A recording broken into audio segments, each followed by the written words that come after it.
Welcome to The Bottom Line.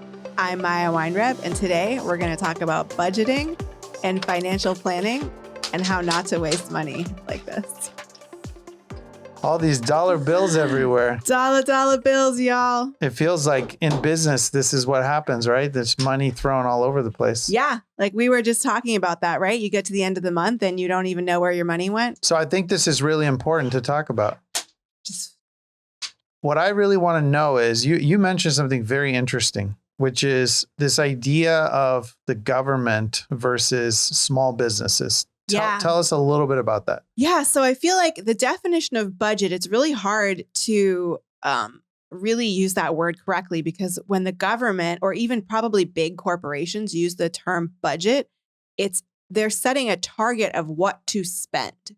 So they're going, okay, in our $10 trillion deficit, we're going to spend $6 trillion on the next blah, blah, blah. And that's their target of what to spend. And if they don't spend that, then the department or division or whatever that has to spend that much money, then they're going to lose funding the next year. So they have to spend all of it, even if they don't need it. So it's not in their best interest to be efficient or to be effective in how they're spending money. It's in their best interest to spend all of it. I just have to say that is completely insane, in my opinion. I might be completely wrong. I'm not an accountant. I'm not a bookkeeper, but or an economist. I just have to tell you, it sounds insane. It's definitely not logical, but look at the condition that we're in the US. Like, what is our deficit? I don't even know the number, but it's in the trillions, Isn't right? it like 20 something trillion? I don't remember the number, but it is insane. Like, how are we ever supposed to pay that back? I'm pretty sure that if I got put onto the budget committee and did it the right way and put in the austerity measures that would be necessary, I would be assassinated the next day. Because I'd be like, that's not how you do a budget. Like, you can't spend money you don't have. And I'd be like, well, you don't have the money. And it's like, you have to allocate part to debt, things like that, right? But it is insane because it doesn't make any sense. It's just wasting money. Because I would think, like, in a small business, let's say you were, allocating, let's say $1 million and you ended up only spending 400,000.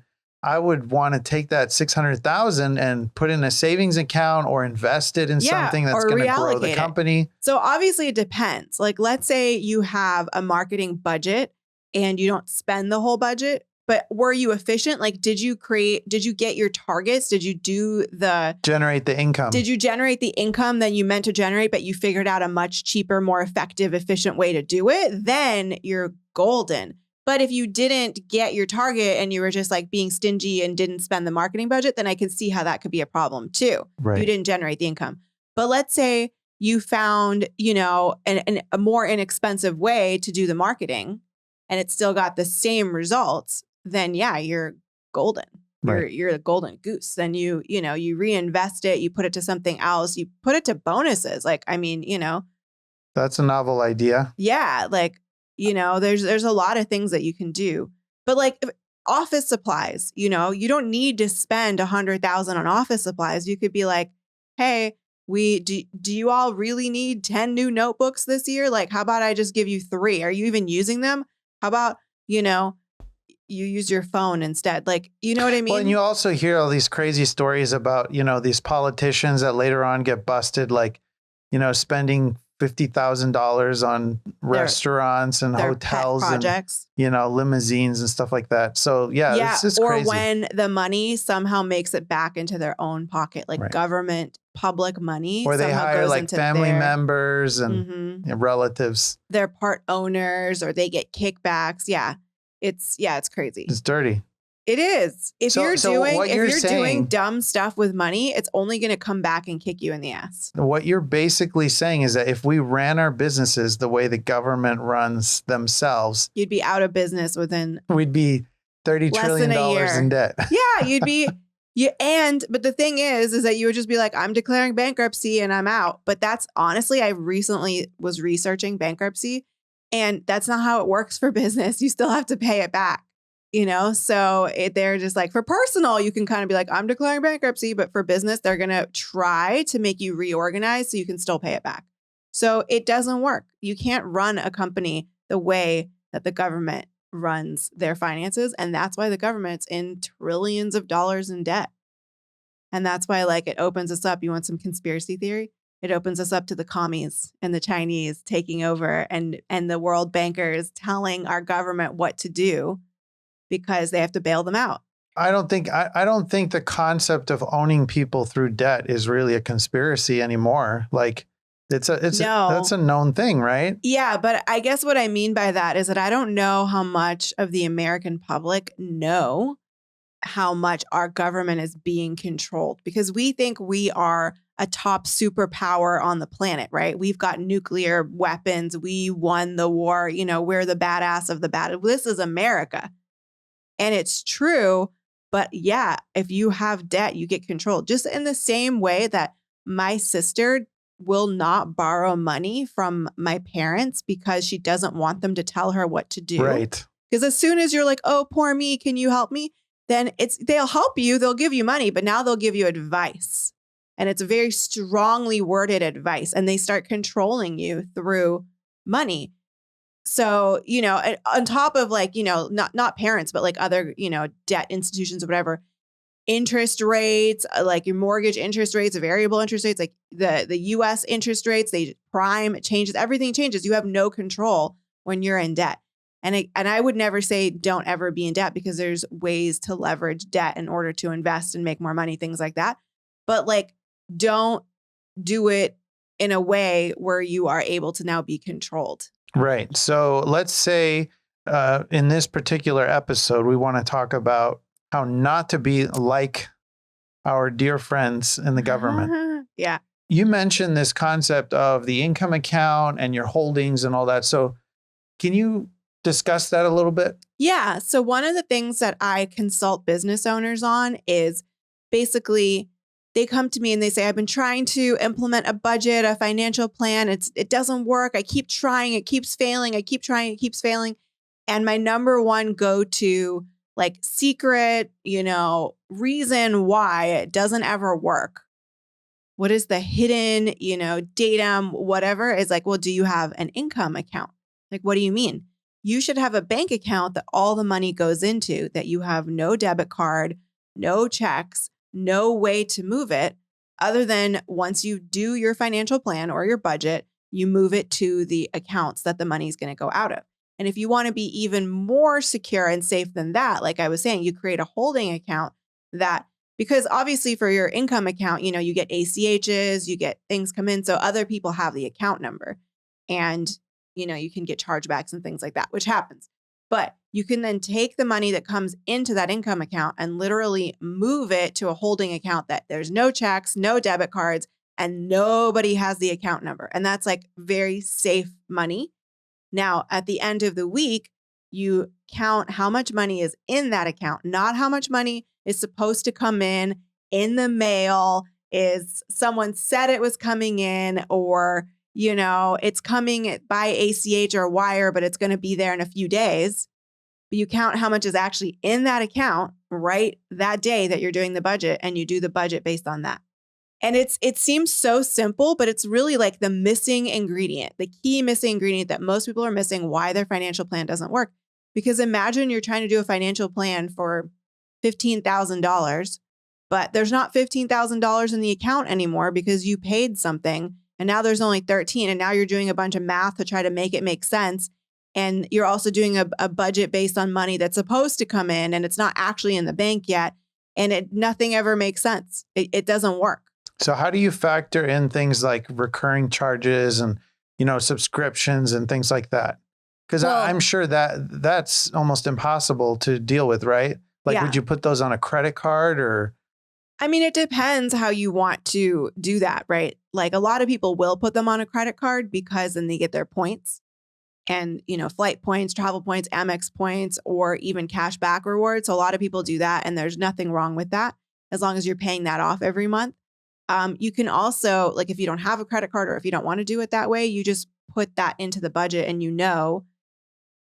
Honestly, the way that I would do it is I would add all those up together for the whole month. And let's say it's $10,000 of recurring charges. And I would let's just use a 4-week month to be safe. Obviously, there's 4.3 weeks in a month, but we're going to use a 4-week month. And you say, so the $10,000 So that means every week there's $2,500 coming out of recurring charges. And you take $2,500 off, and your set asides basically out of the income, and you move it to your operations account every week. And as long as you do that, you know that there's enough money for all the stuff that's auto charged. You can also do it more specifically, and you could enter each one of those as a bill on the week that it's coming out and make sure you have, depending on how tight you're trying to run your budget. Like if you know that the first week you only need $500, but then by the third week you need, 7,000, then you could be like, okay, so I only need 500, so I'm okay. But then I got to, make more money that third week. And, you can definitely do it more and more detailed as you want. Because you also have one-time bills that come in. You want to add those to the budget for that week. You also have your, some debt payments, let's say mortgage or, different things, car payments that should be potentially, if they're for your business, they should be on that budget. But you can do it. I think the easiest way is to take the whole amount for the month and split it by week and make sure that you just have like an overhead set aside for that always goes in the ops account, the operations account, and you never have to think about it. But I think the less money you're making or the tighter your budget is, the more detailed you have to be. So you might have to go more detailed than that. If you can't, also, what if you don't have 2,500 one week? What are you going to do? So you have to really then break it down tighter. And for, a lot of these businesses, let's say they've been around for less than 5 years. What do you think is like a good profit margin, like where people are doing well in their business? It's so hard to say because each industry is different. Like for construction industry, if you are making a 10% profit, you're freaking making bank. If you have a service-based industry and you're making 25 to 35% profit, you're doing really well. If you are, if you have a software company and you could be making like 70% profit. So it's really, every industry has their own like benchmark. So I couldn't really begin to say. I'm probably even using, I've seen huge construction companies that are doing well with a 3% profit margin. So it's really hard to say. It's just, you want to have profit and you want as much profit as you can get, obviously, while still delivering a good product and exchanging well with your clients or customers. What are some common pitfalls that people run into? So other than the income account, which is, like I said, the main one of the things that they run into is when they first start implementing it, it's hard because they weren't, they're trying to now budget, but they did 3 weeks ago, they didn't budget for something. So now it's hitting them now because they're not organized yet. And there's not really a way around that. Like you just have to do your best and know that for the first few weeks, maybe even a couple of months, it's going to be rough. There's going to be things that you didn't think about and then you add them in. And you just have to push through that and don't give up because once you get that budget implemented and you don't have to think about it anymore and it's so clean and simple and you're not worried about it, the amount of stress that it's like, okay, you know how this is. As a business owner, you have so many things in your head, right? And you go, okay, on the first, I have the rent due. And then on the first week, I know I have that payroll and that payroll is this amount. And then this is this and this is this. And it's all in your head and it's taking up all your attention. And then you're not using your attention to be creative and expand your company and go to the next level. You're just like, no, running stupid things in your head instead of putting them on paper. So you put it on paper and yes, it is stressful the first few weeks, maybe even a couple of months because you're like, fuck, I didn't think about that bill that only comes out once a year and it's coming out now and it's a big bill. And now you have to figure it out and you have to, you didn't put it in your budget. So what set aside can you rob Peter to pay Paul that happens and it's stressful.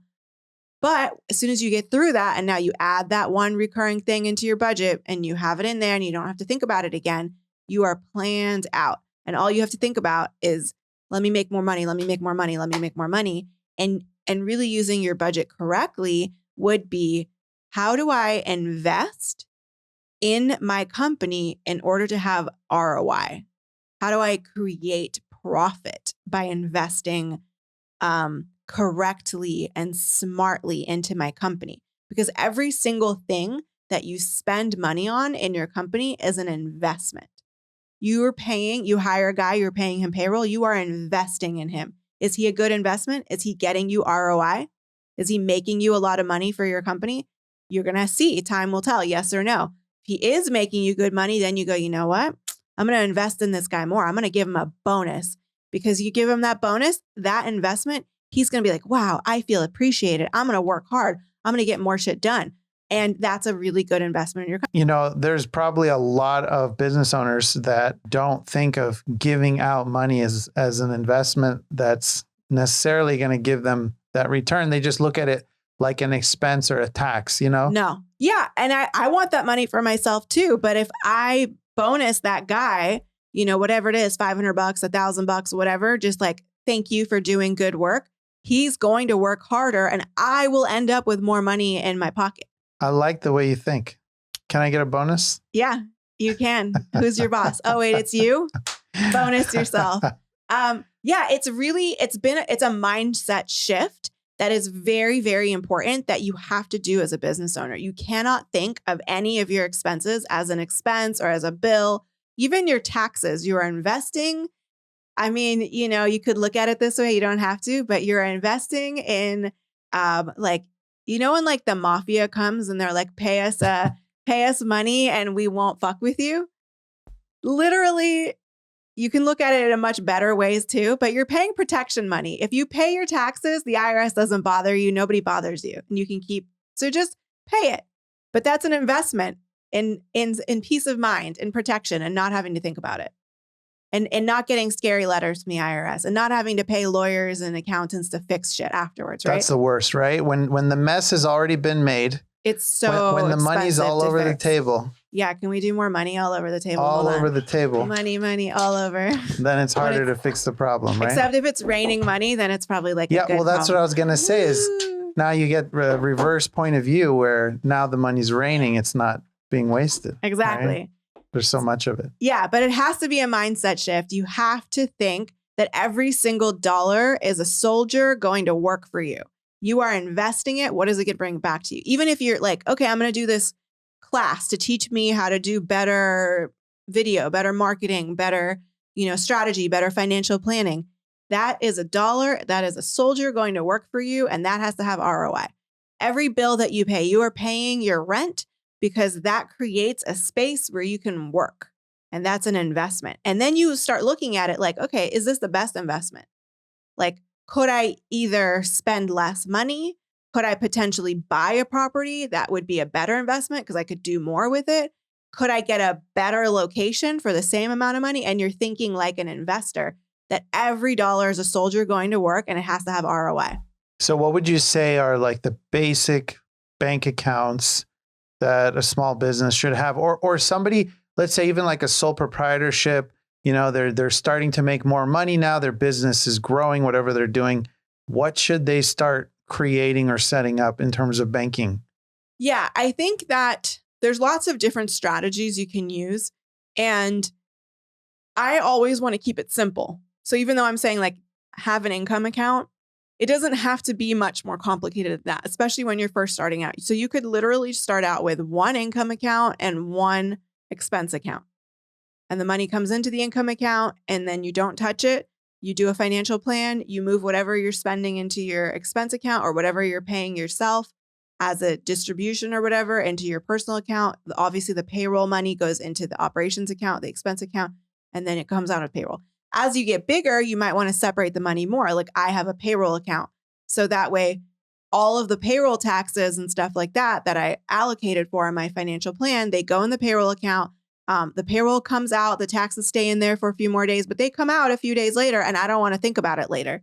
I allocate the money, it goes into my payroll account, plus the payroll taxes, it's in there, nothing's going to overdraft and I don't spend it on accident on something else, right?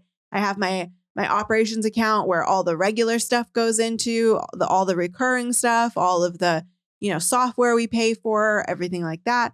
I have my income account. I also have like a set aside account for taxes, things like that. So, we get pretty organized, but you don't have to start, and bigger companies even might have more, but you don't have to start that complicated. You definitely want to have a business account. So if you're a sole proprietor and you're operating on your Social Security and not on an EIN, you at least are going to want to make 2 separate bank accounts separate from your personal account and just label them for business use. And one's going to be your income account for your business, and one's going to be your expense account for your business.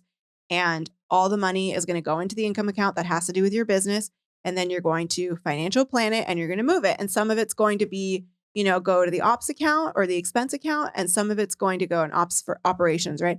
And some of it's going to go to your personal account as, payments to you. But you never have a debit card or a checkbook for your income account. And you also only do it once a week on your scheduled budgeted, your time to do your budget. You don't every day transfer the money. Oh, I need this. Oh, I need this. Okay. Now, of course, sometimes there's emergencies and you got to handle emergencies. But in general, you make it a policy that you do not touch the money except once a week when you're doing your financial plan. You're doing your budget. I think that's some great advice. Thank you. It works. Yeah. Well, obviously it does, right? Or you wouldn't be where you are. Yeah. I mean, and it's hard as a business owner. Sometimes it falls out and I go, no, like I got it. I'm doing it in my head, but it's not good to have that just in your head. And then like you go, here's the other thing that happens. You go, okay, I got $50,000 and woohoo, I got all this money. And then you spend it, or it feels like you have all this money. So you pay for a vacation, or you buy a new car, or you put it in your personal account or whatever, or you buy this big marketing plan. And then you go, oh, wait, this was the money that I was waiting for. And I needed to this is supposed to cover my next year's worth of, or there's actually a payroll about to come out, and you're not looking at all the data if it's just in your head. And an individual and an organization and a company will always spend more money than it makes. So you have to write it down and budget it and then spend that money as an investment. Oh, you want to know another important secret of how to do budgeting and how to save money? So as the business owner, we already know the business owner is going to try to spend all the money that they make. So how do you spend it in a way that you haven't actually spent it? A lot of entrepreneurs talk about this, gurus and stuff. Grant Cardone talks about it. He talks about pay yourself first. What does that mean? You hide the money from yourself by putting it into like savings accounts, high yield savings, money market accounts, but you hide it. It's not in your bank account, right? So when you go log into your Chase account or your Wells Fargo or your Bank of America or any of these little tiny credit unions, whatever you have your money in, and you see $10,000 sitting in a savings account, you automatically want to spend it. It's there. You should use it for something. But if you put it into a high yield savings account in some other credit union or somewhere else, that's also going to take 3 to 7 business days to move to your account, you're hiding it from yourself. You are tricking yourself into not having that money, even though you have that money. And that's how like you build your 3 months of reserves. You have it hidden away. And I do a lot of also automatic transfers where, like, let's say for my personal account, I do this every week. I'll put $500 in this savings account and $100 in this savings. And they're all for different reasons. And so it might not even feel like I have a lot of money saved because it's just little bits of money going in different places because they're all like different set aside accounts. But then I go, oh, look, now I have 5,000 in there. And that was for this thing that I wanted to save up for. And I didn't have to think about it because it's already there and it's not in my personal checking account. And if I ran into something like, that felt like an emergency, something I really wanted to buy that day, and I go, well, I do have this $5,000, but it's going to take 7 days to get into my bank account. So obviously I have to figure out a different solution because you make the money. You make the money. And instead of spending what you have in reserves. It is always faster to make the money than to dig it out of old hiding places. I think you've dropped some amazing words of wisdom. Nuggets. All right, guys, thanks for watching this episode. If you enjoyed this podcast, make sure to like this video, subscribe, and turn on your notifications so you can see more of my content. And in the meantime, here's some money to, until next time.